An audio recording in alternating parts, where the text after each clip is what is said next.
Hey guys, this is Tony from Bootlegger Harley Davidson. Today I'm going to do a video about one of the most requested items we have on bikes. I'm going to do a little short thing talking about bars. Everybody says, I want to get these big bars, I want 16-inch bars, and I want to look like the Mongolian dude on the back of the, and look, here's the easy way to do this. You got to find a bar that fits and it's going to be safe for you to ride with.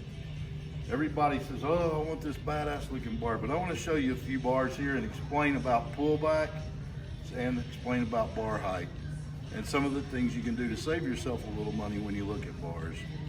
So this is a 2020 Street Glide, and on this bike we put a set of 14-inch bars. There's several different types of bars that are available, and I'm going to show you a couple right now. This is a 14-inch. I'm 5'9", 5'8", and this is a 14-inch bar. And if you'll see how my shoulder, it's just about a straight line here.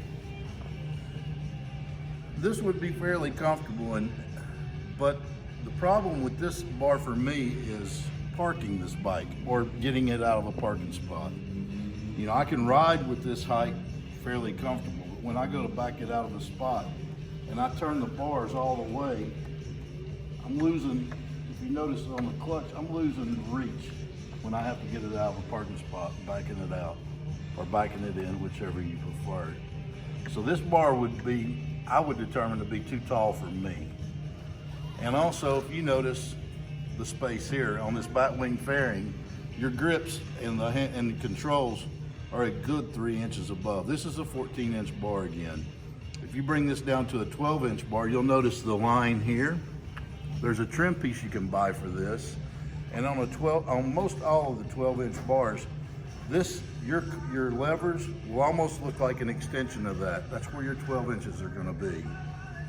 And then if you go down to a 10-inch, your hands will actually stay in behind the bat wing fairing, so you can still get protection from the elements.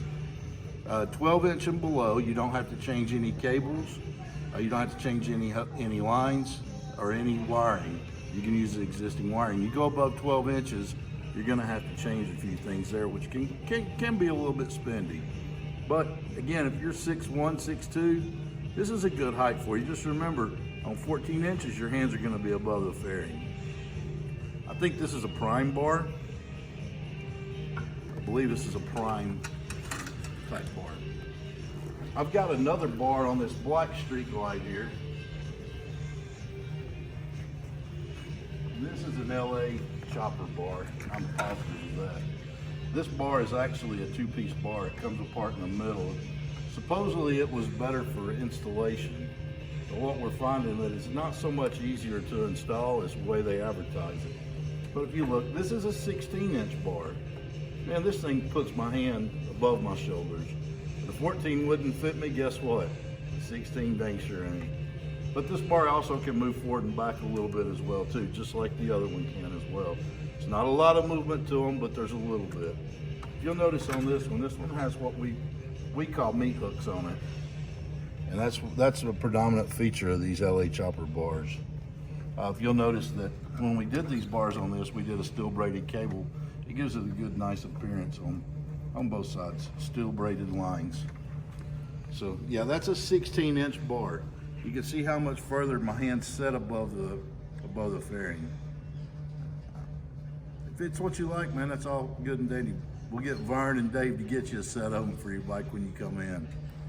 So I'm going to show you another one here, and this is just another 14-inch bar on the Performance Orange Street Glide here.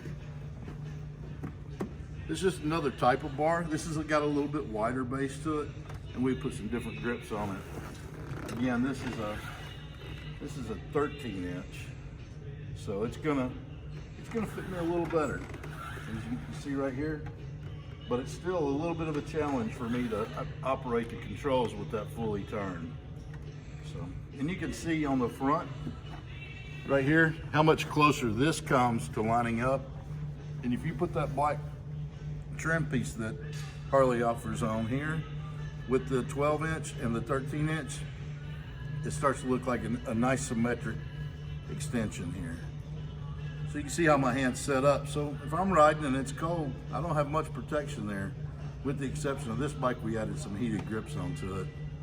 So that's one way to defeat the cold when you have your hands above the fairing. Next, I'm going to show you on this red Road Glide. I'm going to talk about pullback. This is a stock bar. Road Glide stock bars have a pretty predominant pullback on them. Pullback is the angle that you have that comes back this way. Okay? If you notice on most of the bars that we've looked at, your hand's set with the knuckle in the wind type position. Where on this, it keeps you tucked in a little bit. So that is what your pullback is. This is a stock bar. It's about an 8-inch bar. Pretty comfortable bar to ride with. But I like having my knuckles out a little more because I can relax my arms and my elbows and bend a little bit better. So that's just to show you what pullback is. And then when I go over to the Road Glide beside it, we put a beautiful set of Harley chiseled bars on this bike. And we changed this to a CVO style seat. Bars and seats, when you change your seat, keep in mind your bar height's gonna feel different too. So this is a 9-inch. One of the things about the Road Glide when you go to put bars on a Road Glide is you have to really be aware of everything here moves except for your windshield. So if you need a little taller windshield, you might want to consider a little shorter bar because your clearance in this area. Okay, so this one, if you notice this, the pullback on this is not as predominant as it is on the stock bar. This is a 9-inch chiseled bar on this Road Glide. This is a really good size for me.